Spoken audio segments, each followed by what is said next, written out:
What would you say to people that are just getting into the industry, trying to start their business in the roofing space? Education, education, education. What is the biggest challenge you face every day?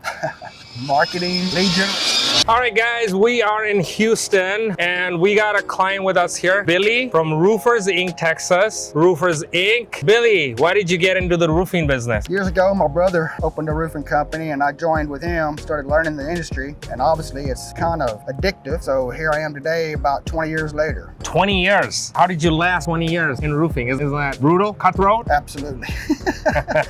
Tough business if you don't know what you're doing. Obviously, we're trying to learn the marketing aspect right here with Nazar. He's been a big help, especially education-wise, and it looks like we're fixing to join forces. Awesome. So have you been roofing in other states than just Texas? Started, traveled to El Paso for about a year and a half, had a big storm there, left, went to Phoenix, Denver, Oklahoma, Wow. And then back to Abilene, Texas before I decided to quit traveling. Figured out there was enough business right here in Houston to deal with, so I'm out of the travel. So pretty much all over the country. Yes, sir. And what do you think is the biggest challenge in roofing right now in Houston? Having 20,000 other roofers.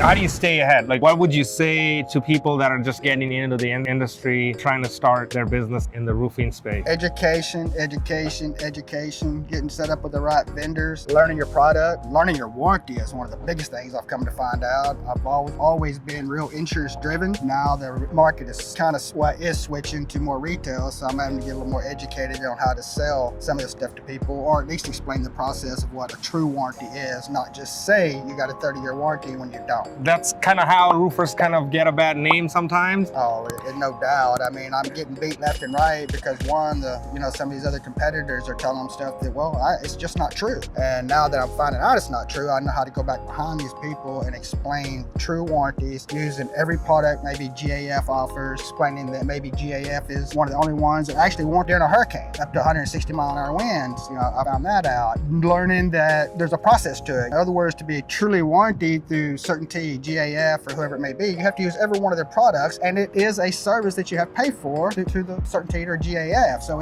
I can pay for it, but it has to be paid for somehow to actually get that warranty. Homeowners out there that are listening to this know that you're gonna have to use the products from that manufacturer to be able to get your warranty. So if you're using like different manufacturer for shingles, different manufacturer for, let's say, the soffits or whatever others. It goes to what you call a limited warranty. What I'm finding out, basically, they will offer you up to a 10-year warranty, even though they'll say 30 or 50. But if you're not using their products, it'll go up to 10 years in a depreciation cycle. Meaning, if the roof cost $50,000, it depreciated over 10 years, that's only the amount they're gonna pay up to, right? And as a roofer, I have to warranty for the first 2 years. If something on my end goes wrong, I have to actually pay for it. After 2 years is where the GAF will step in and say, yeah, it's our fault, but we're gonna hire you as the roofer to redo it again and put our product back on there correctly, right? So there's a lot to this warranty aspect. What is the biggest challenge you face every day?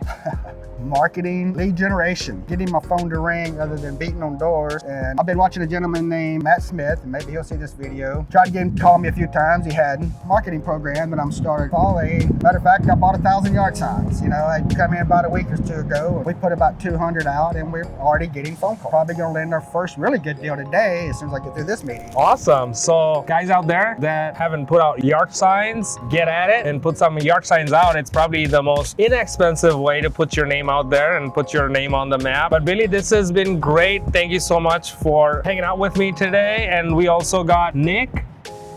How's it going, Nick? And Nick getting trained in the trade with Billy. So We're trying.